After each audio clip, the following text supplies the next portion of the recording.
Bienvenue dans l'épisode du jour de JDR Podcast, le podcast qui t'accompagne dans ta croissance intérieure, un pas à la fois. Aujourd'hui, nous allons plonger dans un sujet aussi universel qu'essentiel, l'erreur, mais surtout l'attitude qu'on adopte après l'avoir commise. Et pour nous guider, cette citation puissante d'Elbert Greenhubbard. Le raté, c'est celui qui, ayant commis une erreur, est incapable d'en tirer un enseignement. L'échec n'est pas une fin en soi. Disons-le franchement, personne n'aime se tromper. Mais ce que nous oublions souvent, c'est que l'échec, ce n'est jamais la fin. C'est un point de bascule, une bifurcation. Tu peux soit y rester bloqué, soit en faire une leçon de vie. Trop de personnes, au lieu d'apprendre, s'enferment dans la culpabilité, dans le déni ou dans la fuite. Mais la vérité est simple, ce n'est pas ton erreur qui te définit, c'est ce que tu fais après.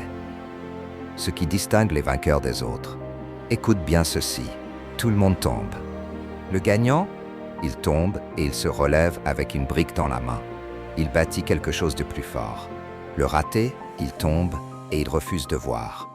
Ce n'est pas une question d'intelligence, c'est une question de volonté d'apprendre. Celui qui apprend de ses erreurs grandit à chaque pas.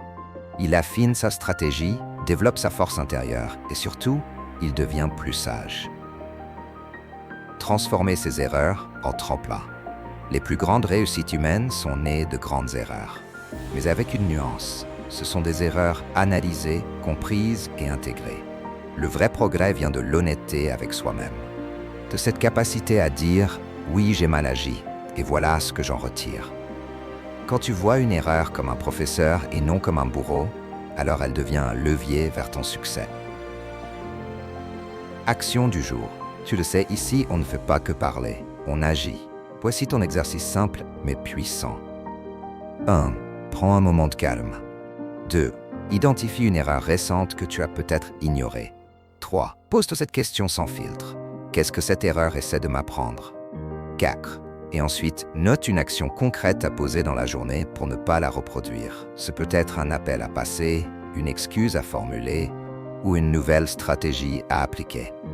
Souviens-toi, la réussite ne se construit pas dans l'absence d'échec, mais dans la capacité à transformer chaque erreur en tremplin. Tu peux faire de tes erreurs des cicatrices ou des fondations solides. Le choix t'appartient. Merci d'avoir écouté cet épisode. Si ce message t'a parlé, partage-le. Quelqu'un autour de toi en a sûrement besoin. N'oublie jamais, tomber n'est pas le problème. Ne pas apprendre l'aide. À demain pour le prochain enseignement, une nouvelle clé pour t'élever.